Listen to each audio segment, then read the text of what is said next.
Okay, so now we're going to start to form the shape of this crate, and to do that I'm just going to select each of my big faced polygons. So with the tweak tool I'm just shift and left clicking and rotating round to select all of my polygons, and then on our options menu over here, our tools, we have inset faces. So I'm going to click on that and it gives me this little yellow activation handle, and I can pull on that, and sometimes it doesn't appear to do anything. You just need to change your direction a little bit.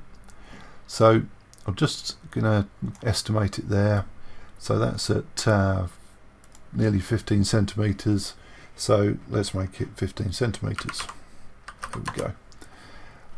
And when you're happy with your inset, just left click off the model and it will drop the tool.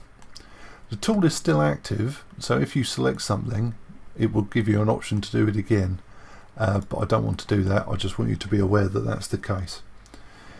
So what I want to do now is push these faces backwards, and to do that again I'm going to go around and just select my big faces, and I want to push all of these inwards. Now the default for extrude region is it's extrude region, in which case when you start to click it and activate it, it extrudes it all in the same direction, which is not what we want.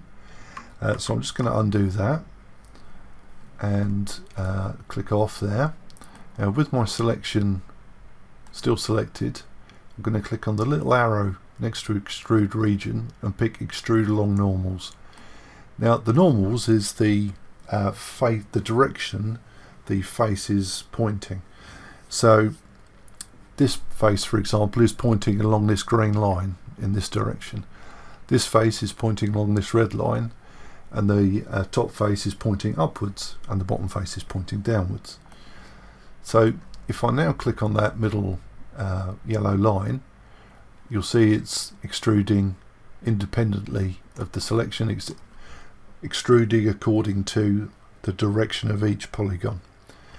So I just want to go inwards a little bit, so let's go minus 0.5. Oops, that's too much. It's minus 0.05. There we go. And now we've got the general shape of our cube. So again, to end that, I just want to click off of it, and then we can start again, or we can go in and finish off. So the last thing we'll do on this is we're just going to do some more beveling on the edges, because I want to soften up these edges we've created. So we'll do that in the next video. So I'll talk to you then.